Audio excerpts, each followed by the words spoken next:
श्रावण मास महात्म के चौथे अध्याय में धारणा पारना व्रत, मास उपवास व्रत, रुद्रवर्ती व्रत और सुगंधा का आख्यान का वर्णन मिलता है। इस कथा के अनुसार शिव पार्वती संवाद और वशिष्ठ मुनि द्वारा सुगंधा को पाप मुक्ति के उपाय बताने की चर्चा की गई है। व्रत संकल्प। प्रतिपदा तिथि से धारणा पारना का व्रत का नियम। सुगंधा की कथा इस प्रकार है। गान और नृत्य में अत्यंत कुशल सुगंधा का क्षिप्रा नदी तट पर जाना और मुनि वशिष्ठ के दर्शन इस प्रकार है। वशिष्ठ मुनि के प्रभाव से सुगंधा की बुद्धि का धर्म में प्रवृत्त होना, अपने पापों से मुक्ति का मार्ग पूछना।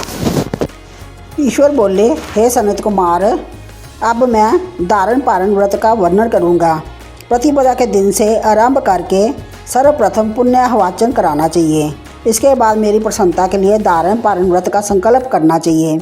एक दिन धारण व्रत करें और दूसरे दिन पारण व्रत करें। धारण में उपवास तथा पारण में भोजन होता है। श्रावण मास के समाप्त होने पर सबसे पहले पुण्याह वाचन कराना चाहिए। इसके बाद हे मानद, आचार्य तथा अन्य ब्राह्मणों का वरण करना चाहिए।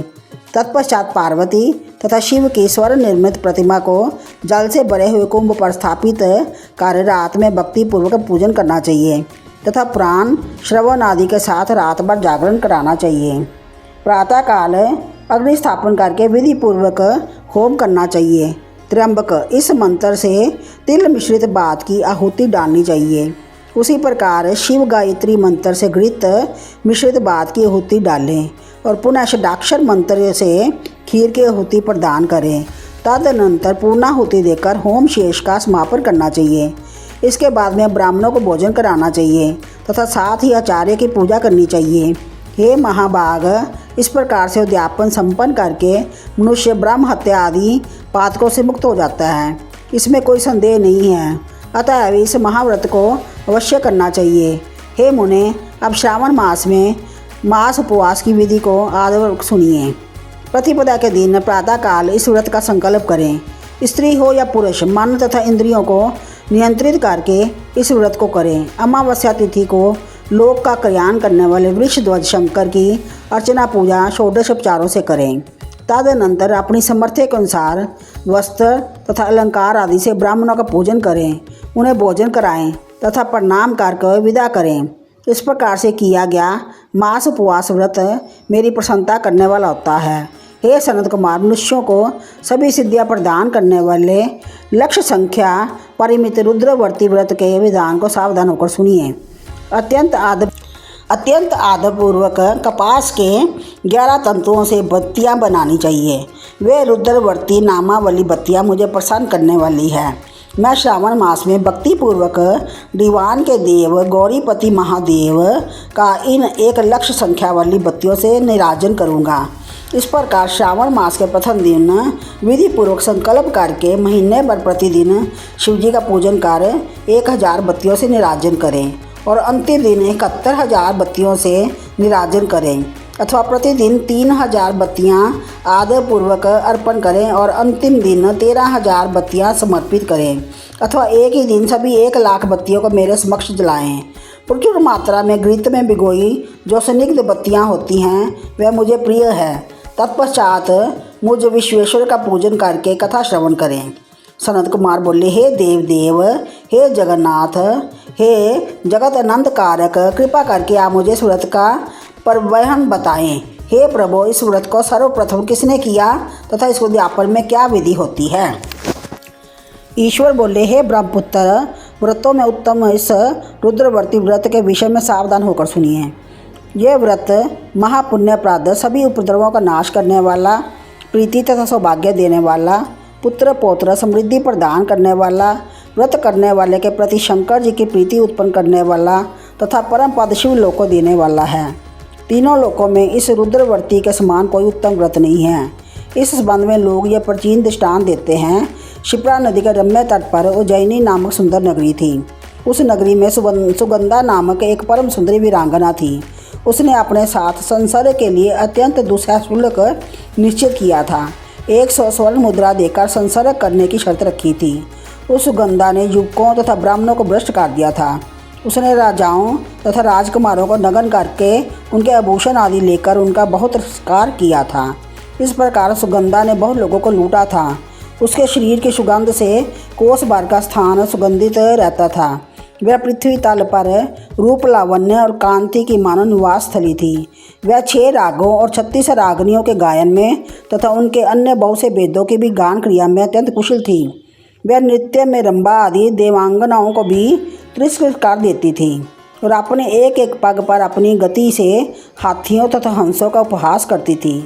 किसी दिन वह सुगंधा कटाक्षों तथा बोह चालान के द्वारा काम बानों को छोड़ती हुई क्रीड़ा करने के विचार से क्षिप्रा नदी के तट पर गई। उसने ऋषियों के द्वारा सेवित मनोरम नदी को देखा। वहाँ कई विप्र ध्यान में लगे हुए थे तथा कई जप में लीन थे, कई शिव अर्चन में रत थे तथा कई विष्णु के पूजन में लीन थे। हे महामने, उसने उन ऋषियों के बीच विराजमान मुनि वशिष्ठ को देखा। उनके दर्शन के प्रभाव से उसकी बुद्धि धर्म में प्रवृत्त हो गई। जीवन तथा विशेष रूप से विषयों से उसकी विरक्ति हो गई। वे अपना सिर झुकाकर बार बार मुनि को प्रणाम करके अपने पाँव की निवृत्ति के लिए मुनि श्रेष्ठ वशिष्ठ जी से कहने लगी। सुगंधा बोली, हे अनाथनाथ, हे विप्रेंद्र, हे सर्व विद्या विशारद, हे योगीश, मैंने बहुत से पाप किए हैं, अतः हे प्रभु, उन समस्त पापों के नाश के लिए मुझे उपाय बताइए। ईश्वर बोले, हे सनत कुमार, उस सुगंधा के इस प्रकार कहने पर वे दीन वत्सल मुनि वशिष्ठ अपनी ज्ञान दृष्टि से उसके कर्मों को जानकर आदरपूर्वक कहने लगे। वशिष्ठ बोले, तुम सावधान होकर सुनो। जिस पुण्य से तुम्हारे पाप का पूर्ण रूप से नाश हो जाएगा, वह सब मैं तुमसे अब कह रहा हूँ। हे बद्रे, तीनों लोकों में विख्यात वाराणसी में जाओ। वहाँ जाकर तीनों लोकों में दुर्लभ महान पुण्य देने वाले तथा शिव के लिए अत्यंत प्रीतिकर रुद्रवर्ती नामक व्रत को उस क्षेत्र में करो। हे बद्रे, इस व्रत को करके तुम परम गति प्राप्त करोगी। ईश्वर बोले, तब उसने अपना धन लेकर सेवक तथा मित्र सहित काशी में जाकर वशिष्ठ के द्वारा बताए गए विधान के अनुसार व्रत किया। इस प्रकार इस व्रत के प्रभाव से वह सशरीर शिवलिंग में विलीन हो गई। हे सनत कुमार, इस प्रकार जो स्त्री इस परम दुर्लभ व्रत को करती है, वह जिस जिस अभिष्ट पदार्थ की इच्छा करती है उसे निस्संदेह प्राप्त करती है।